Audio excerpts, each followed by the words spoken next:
Hello and welcome to a new episode of Library of the Week.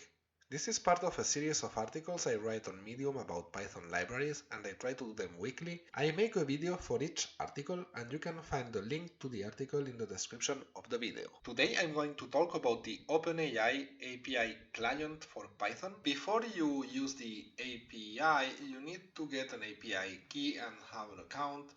I think this will be updated soon because as I do this video they just got rid of some admin, so I don't know what's gonna happen with that. This is like very recent. So you log in or you sign up and let's see how to get an API key. So once that you are logged in, you have to go to API keys. Right now it's currently in the left menu. And you have to create a new secret key. OpenAI has an article about best practices when using the APIs, so if you are not used to creating environment variables, I suggest that you read it and you do it. It's really very quick to do. It looks a bit obscure at first, but this is something it's not very hard to do. It's super quick. So let's now see an easy minimal example on how to use the OpenAI API. For the example, I'm going to use ChatGPT and the model is going to be 3.5 because it's cheap to use and you can use ChatGPT 4 in a very similar way. The first thing I need to do is import OpenAI. I need to create an OpenAI object that I'm calling client here, and I pass the API key with environment variable. If you see tutorials out there where they import OpenAI directly and they never use this syntax, they're probably using a old version of the OpenAI API, like 0 point something. In my case, I'm doing this with the newest version, so 1.3.3 is what I have. I checked earlier. So let's import this and let's do our first prompt. So in this case, I'm going to send a message to ChatGPT where I'm telling him or it to fire my boss because why not? In order to send a message, we need to use chat.completions.create, and I'm going to store the response in this chat completion object. The messages, because you can pass more than one, are contained in a list, and in this list there is a dictionary. The dictionary has a role and a content. So the content is basically the sentence, whatever it is that you want to tell ChatGPT.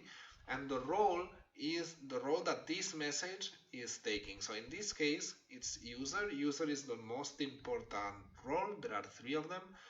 User is basically what you, as a user, are telling it. And it's basically the instructions, the questions that you have. The other 2 roles, we're going to see them later, but this is the most basic one, the most important one, because you at least need to have a message with a user role. If not, it's like you're not asking any questions.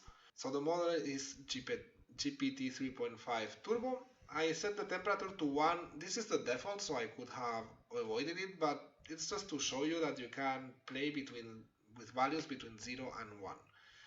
It can go up to 2, but if you put 2, it gives really incoherent answers. So this takes a little bit of time. Okay, so it's created an answer. So now we need to print the answer. In order to do that, I need to get the message. And let's see, I'm going to show you how this chat completion object looks. So you see this chat completion is a chat completion object and it has an ID. It also has the message here that is basically what I'm going to print here, but it also has the number of tokens that it costs, so it's a total of 605 tokens. And you see it has some information. So if you want to access only the message, you can get the choices, which are here. The first item, because this is a list, and then the message and the content. Let's print this. Yeah, so here you go. You can pause the video and read it if you want. So this is an email to fire your boss. So let's now see a slightly more complex example. In this case, I'm going to still use a chat completions to create a message, but it's going to be several messages, and I'm going to use the different roles to explain them to you. The first role we have is system, and this is a role that tells the machine, it tells ChatGPT how they have to behave. You can put roles like you're a teacher and you never give the answer, but instead you give clues for the students to find on their own, for example, and then ChatGPT will never really give an answer and it will behave like that. In this case, since I'm telling it that it is a helpless and useless financial assistant who likes to make fun of its user and tell jokes.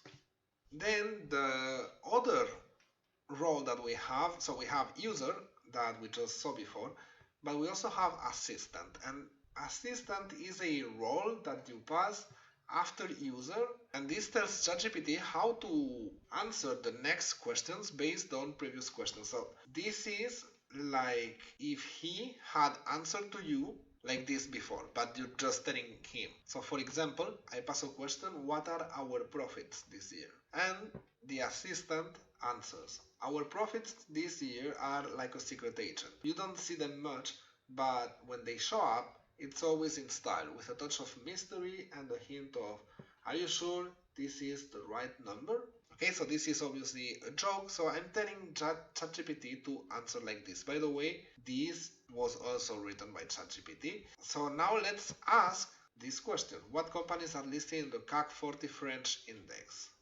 This should be like this. So let's see what he tells us. Okay, let's see its answer now. The CAC 40 French index, la crème de la crème of French companies. Let me sprinkle some knowledge for you, but remember, I'm just a worthless assistant, so take this with a grain of financial salt. Some of the companies gracing the CAC 40 index include Total, L'Oréal, Airbus, Sanofi, and BNP Paribas.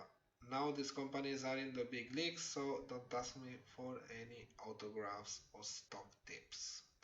Okay, it's mildly funny, but there you go.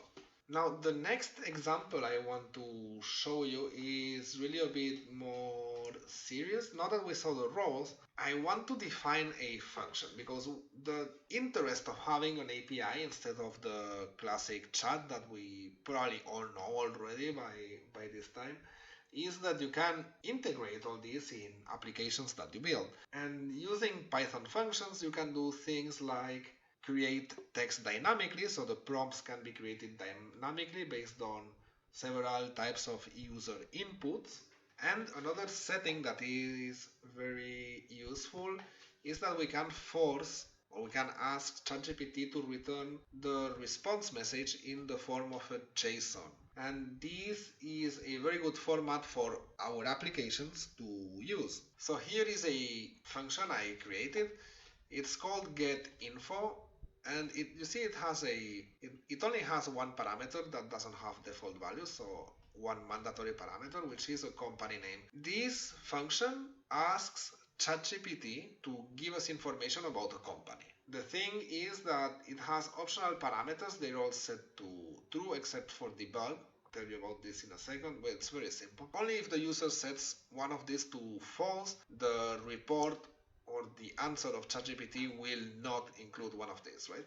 So here I define a first string of characters called keys, because these are the keys that ChatGPT will have to return in the JSON. And so you see that first I want a summary of the company. So this will be returned all the time, and you also have a maximum amount of sentences. So if you want the summary to be bigger, you can give a bigger number here. If you want it shorter, you can reduce the number of sentences. And then each one of the other elements here are variables that are defined with an if-else. So if date of foundation is set to false, this will just not be generated, or it will be an empty string, in fact. And then this expression here basically erases empty lines. So if, for example, the isIn code was set to false, instead of having an empty line here and controversies after that, controversies will come just after services provided. So this is what this code does. And then let's see our message, which is another F string. So I want general information about the company below. If the company is not a publicly traded company, return summary. So the company name is not publicly traded. If you don't know the company, return I don't know the company. And the JSON needs to have the following keys. And here we pass the keys that we just created. And then we pass the company. So this is part of the string, and then the company name, which is the mandatory parameter of the function. Next we have if debug, then we print the message. So this is just in case of you want to print the message, basically is this here. And this function then makes the call to the API. So I use the ChatGPT 3.5 Turbo model and the response format of type JSON object. I also specify a system role. You are a financial assistant designed to output JSON, and then I pass the message that is this variable, and it returns this response text, which is a string of characters. I could have returned the OpenAI object, but for this example I'm just going to return the text. So let's define this function, and now let's get information about the company. For example, Vinci, which is a big French company, which is in the CAC 40 by the way. And let's see. So you see, this is a JSON style kind of file. So it still is a string, a Python string of characters. So in order to print this in a better way, I can import. This is the JSON built-in library. You don't need to install anything. This comes with Python. And I create a JSON object with JSON.loads, and I print it with JSON.dumps. Okay, this is nothing related to OpenAI's API, but it's good to know. And see, here I have my JSON with my summary, date of foundation, services provided, isIn code and controversies, and some information about it. Vinci is a leading global player in concessions and construction, employing over 222,000 people in nearly 120 countries. Oh, I didn't know that. The company operates in the construction, energy and concession sectors, providing infrastructure, facilities and transportation services, blah blah blah. So here you have it. Now you could play with all these parameters. Let's get, for example, information about Microsoft, which is a better known company, and in this case I'm going to set the debug to true, so you see how it's going to print the message, and I'm going to set the isIn parameter to false, so it doesn't return. So you see here the message was print. This is a basic print, it's not a return. As you can see, the isIn code is not anywhere here and there is no space. And now let's print the JSON file. So Microsoft is a multinational technology company, blah blah blah, we all know this. And it's faced some antitrust and monopoly allegations in the past. So good, and just to finish, I'm going to show you what happens when we pass it a company that does not exist. So in this case, I'm going to check for Eric Cupcakes. Let's see what happens. I don't know Eric Cupcakes. Okay, so if you give it a name that does not exist, or maybe a company that is too recent, it will not know it. So there are a lot of things you can do with the OpenAI API. One of them is create embeddings. In the Medium article, I talk about it really quick, but I don't cover it because if not it would be too long. What I'm going to do is at the end of this video, I'm going to take a couple of OpenAI notebooks and run them so you can see how to create embeddings. And just to finish, let's use the DAL-E model, because everything is not about chat models like ChatGPT. OpenAI also allows you to access DAL-E. So I'm not going to dive very deep. I just wanted to show you that you can use this. The Medium article has plenty of links to documentation and to other resources, so check it out. You can still use this client that we created above to use ChatGPT, but instead of using the chat completions, you use images.generate. Then you pass a model. In this case, I'm using DALL-E 3. DALL-E 3 is kind of expensive, but I just happen to want to create these images. So this one is the one I use in the Medium article, but here I'm going to put with minions and a glass of wine.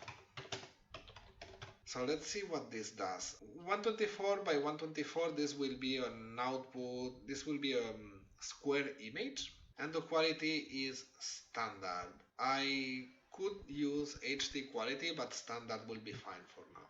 And then you can pass the n, which is the number of pictures that you wanted to generate. So one picture will be fine for me, and we'll see if I want another one, I can always regenerate it.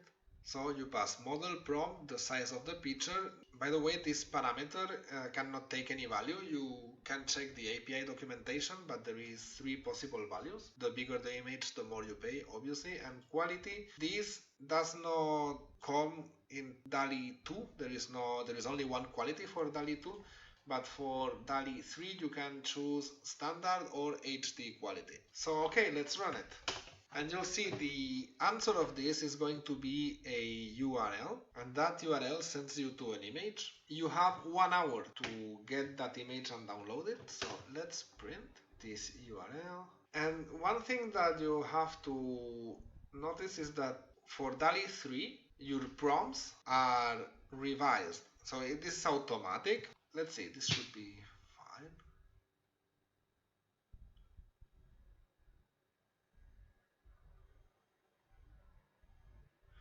Okay, so here we have it, a BI application with a cup of wine and the vineyard behind it. Just to finish this video, there are 2 notebooks I wanted to talk to you about. One is answering questions using embeddings, and the other one is embedding Wikipedia articles for search. In fact, you should probably do this one first and then the other, although using embeddings, this notebook comes with data, so you don't need to do this one before, but they're linked, so the embeddings that you create in this notebook are the same ones that are used in this other one. This, as you can see, is a pretty old notebook from, well, pretty old for today's standards with AI, so from June 2022.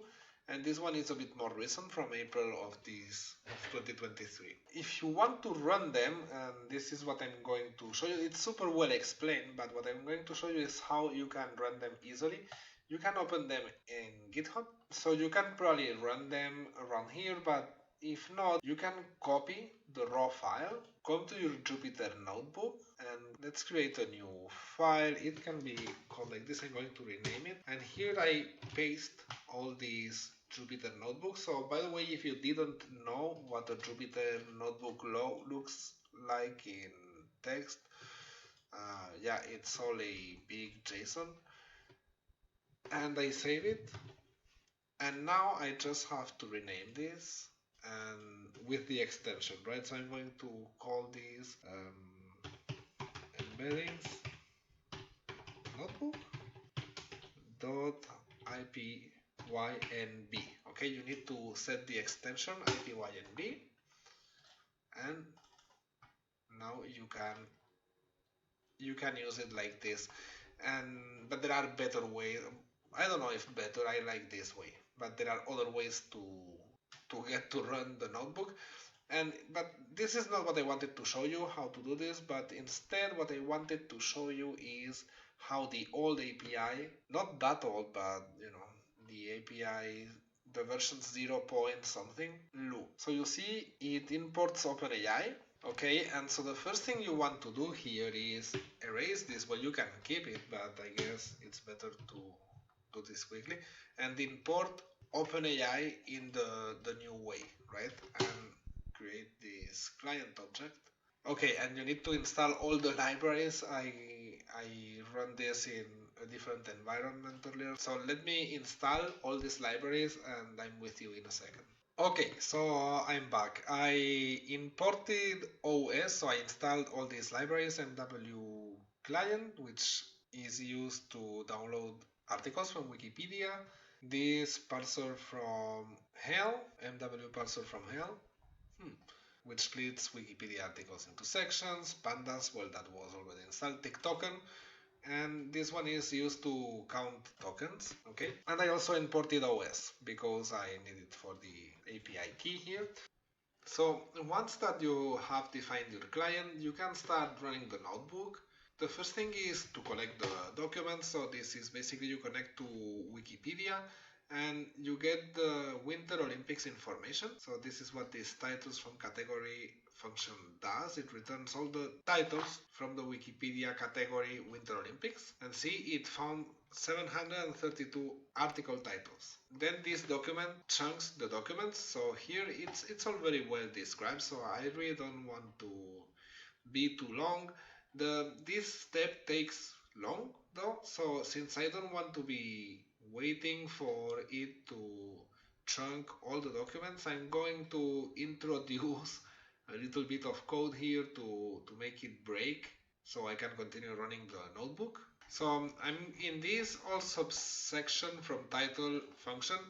This results is a list, and if this list has a length superior to 10, I'm going to break the function.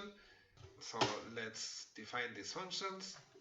And also if this Wikipedia sections list, no, in fact I'm just going to break this after the loop. So let's do this.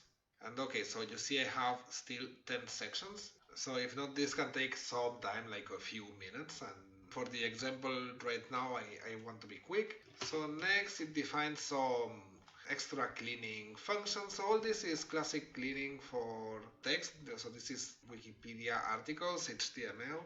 And you see we have a Wikipedia sections with the section. So Irina Avakumova, which is a Russian ski jumper, and well, and so on, right? Well, so there are 10 like this. And here it's where it starts to get interesting. So far we have not been using ChatGPT or the OpenAI client.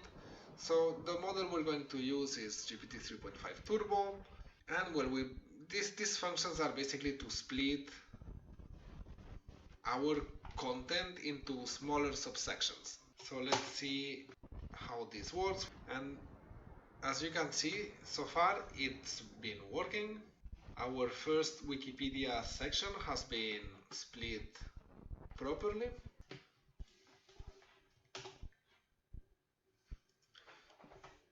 Okay, and here is where you need to adapt the code to make it work with the new API.